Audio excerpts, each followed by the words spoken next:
Pasiklausykite Šventosios Evangelijos pagal Matą.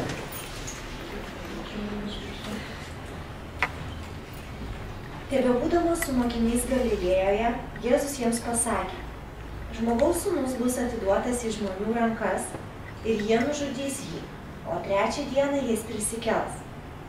Tada jie labai nuliūdo. Atėjus jiems į Kafarnaumą, prie Petro priėjo didrachmų rinkėjai ir paklausė: Ar jūsų mokytojas nemoka didrachmos? Jis atsakė: Taip.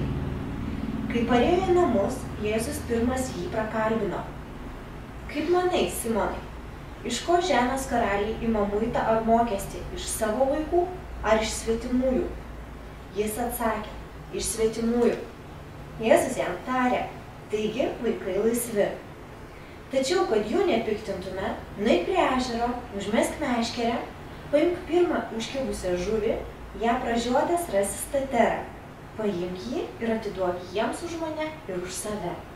Girdėjote Viešpaties žodį?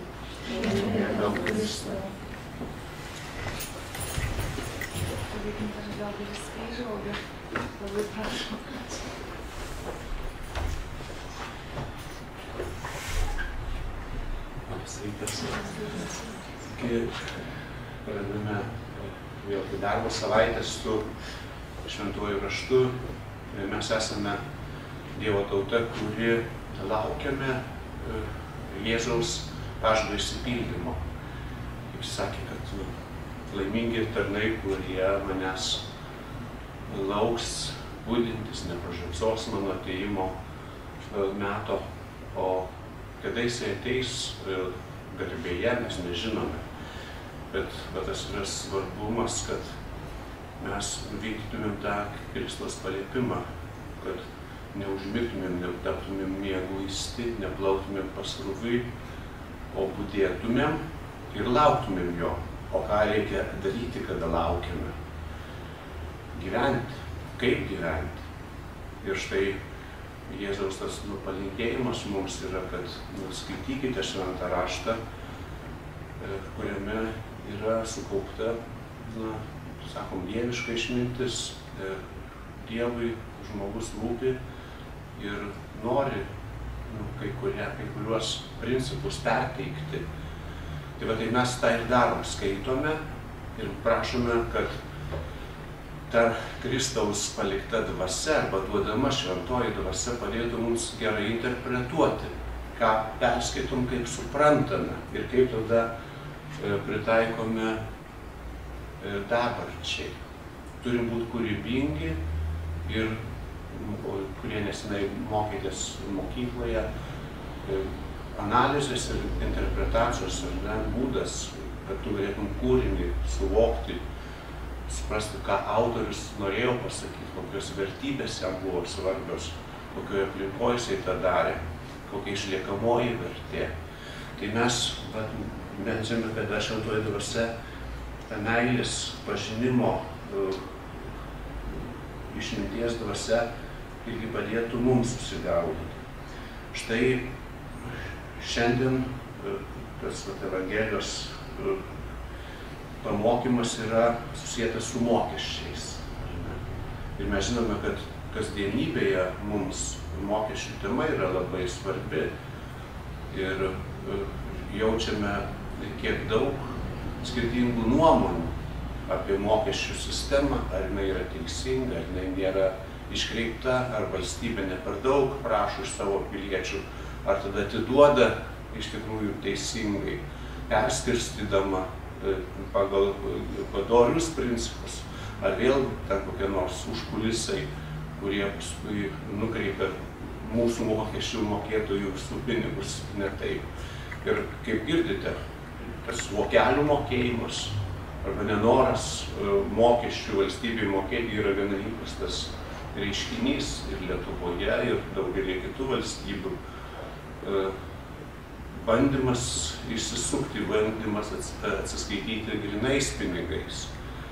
Ir štai Jėzus vėlgi neduoda, jisai prieš porą tūkstančių metų kalbėdamas, klausė, paskui tai kaip, tai dabar ką apmuitina, ką apmokestina, tai svetimus. Tai ką, mes laisvi, ar ne? Tai laisvi.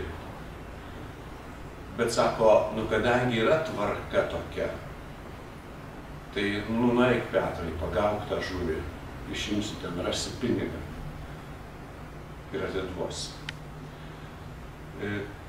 Koks ženklas, lyg tai, kad gerbk valdžią ir negriauk tų žmonių, kurie turi atsakomybę autoritetų. Ir krikščionybė kartais ir būdavo kaltinama, kad jinai nepakankamai revoliucinga sistema, o prisitaikėliška, ta prasme, kad nekritikavo vergovės, nekvietė į sukilimą, reiškia, sako, o taikiai sugyvenkite. Yra svarbu viduje turėti vidinį perversmą ir žiūrėti į žmogų kitaip, kaip ne į priešininką, o kaip į bičiulį, kaip į Dievo vaiką. Ir tada net į poną, į valdovą, į viršininką, į autoritetą, kuris irgi gali klaidų daryti. Ir tada, bet klausimas visada, kaip pavaldiniui elgtis, kaip esant, jeigu tu įsivaizduoji organizaciją kaip kažkokią sistemą, jeigu tu esi kažkurioje tai grandyje, elgtis aukščiau stovinčio atžvilgiu. Tai bendras principas, visų pirma, negriauk. Jeigu matai, kad kažkas bloga vyksta, tavo pareiga yra konfrontuoti, bet tą daryk akis į akį. Ir be abejo, baimė tada lydi, ar su manim nesusidoros, ar tas viršininkas nepanaudos savo galios, autoriteto, nenuskriaus manęs. Bet tas pareiga ieškoti tiesos ir kurti geresnę sistemą. Yra krikščioniui viena iš pačių. Pats būk kompetentingas, pats būk geras profesionalas, rūpinkis siek tobulumo ir tada įeik į tą organizaciją, įeik į sistemą. Per sistemą neretai gali daug daugiau pasiekti negu individualiai dirbdamas. Tai čia toks kvietimas iš tikrųjų būti kūrybingu ir vienareikšmiško atsakymo nėra, bet ir kitoj vietoje, atsimenat, kada buvo valia mokėti mokesčius, tai paėmė irgi denarą, Kristus sako, nekino čia atvaizdas Ciesoriaus. Tai užmokėk kas Ciesoriui, o kas Dievo Dievui. Tai mes ir turime melsti, kad suprastumėm, kad ne vien žemiški, bet mūsų dabarties reikalai, problemos yra. Ne vien mes apie verslumą turim galvoti, apie uždarbį, apie pelną, bet turim galvoti, o kas visgi yra esmingiausia, kas yra išliekama, kokie turtai, kurie negenda, kaip juos tos lobius atrasti, susikaupti. Ir vakar dienos Evangelija vėlgi Kristaus mokymą teikia apie turtą, sakydami, kad kai kuriuos dalykus, kuriuos atrodo vertingi, imk ir išdalink vargšams. Tada susikrausi lobį danguje, duodamas kitam, būdamas dosnus kitam, dalindamasis vertybėmis, tu gali kažkokius tai kitus dalykus laimėti. Tai tas mokymas apie dosnumą ir rūpinimąsi tais anapusiniais dalykais, kad nebūtų, žinai, čia mūsų visa materialinė pažanga pats svarbiausias dalykas, o jau Dievas ir Dievo principai kažkokie, kiek laiko turėsiu, kiek jau sveikatos, nes jau miego dabar noriu, nes čia visą laiką praleidau kažkokio kito darbo, tai dabar jau, dar gal tau minutę duosiu viešpatį, ar ne?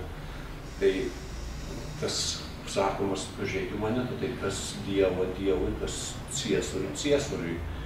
Ir vis tiek Dievas neturi būti paskutiniai vietoj, sakom, mylėk visą širdį, visą sielą. Tai vanginsime tos išminties, kad susigaudytumėm, būtumėm kūrybingi ir savo valstybę mylėtumėm, ją kurtumėm, bet taip pat žinotumėm, kad kai kurie pareigūnai yra labai korumpuoti, ar ne, ir turi jausti, kada, kaip sakyti, elgtis. Tu nėra nukaltų ir net akmenyje įstatymų.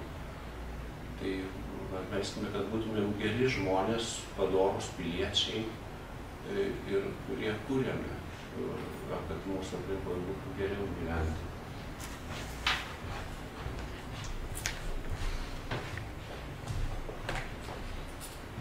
Labas rytas. Ačiū labai tėvui Gintarui už įžvalgas, todėl kad mes pakankamai jauni visi ir tikrai iš švento rašto kartais skaitant kyla tiek daug klausimų ir tie pavėdėjimai, aš manau, kad vietoje ir laiku. Ačiū. Taigi paklausykite, prašau, ką sako žodis tarp mūsų. Ar jūsų mokytojas nemoka didrachmos? Tai citata iš Švento Mato. Šventyklos mokesčių rinkėjams mėginant priremti prie sienos Petrą, Jėzus negaišo laiko ginčydamasi su jais. Jėzus iš teisybės galėjo atsisakyti mokėti mokesčius, bet jis nenorėjo veltis į šį apgailėtiną reikalą. Jis vykdė savo misiją. Ir jo žvilgsnis buvo nukreiptas į artėjančią kančią, mirtį ir būsimą prisikėlimą. Taigi, užuot įrodinėjęs esąs teisus, Jėzus pasiuntė Petrą sugauti žuvį, pražiodžius ją išimti pinigą ir juo sumokėti reikalaujamą mokestį. Jėzui nerūpėjo smulkmė. Visi galime pateikti menkų, apgailėtinų, smulkmeniškų ginčų pavyzdžių. Sutuoktinių poros santykiai apkartoma dešimtmečius trunkančių kivirčų dėl niekų. Pora parapijos tarybos narių niekaip negali sutarti dėl naujos gavėnios plakato spalvos. Tėtė ginčiasi su dukra dėl jos pasirinkimo darbe. Gal išties vienas pasirinkimas yra geresnis nei kitas? Galbūt. Bet atsisakant nusileisti, išleidžiamas iš akių platesnis laukas. Taigi viso to padarinys susiskaldimas ir kartėjimas. Taip, mes trukdome Dievo meilės spinduliams prasiskverbti. Kartais tiesiog turime leisti įvykiams tekėti savo vaga, nors manome, ar iš tiesų esame teisūs. Svarbiausia iš akių neišleisti plataus paveikslo. Ar myli Dievą visą širdimi, ar myli savo artimą kaip pats save, o kitas žmogus mėgina daryti tą patį. Būtent į tokius klausimus tikrai verta atsakyti. Įsivaizduok, kaip Dievas pasielgęs su mumis. Jis mato visas mūsų kaltes ir silpnybės, bet nerodo visų jų išsyk. Jis yra mylintis Dievas. Todėl mums vienu metu terodo vieną taisytiną sritį ir tai pamažėl gludina aštrius mūsų būdo bruožus. Jis visą parodo, pradėdamas nuo svarbiausių.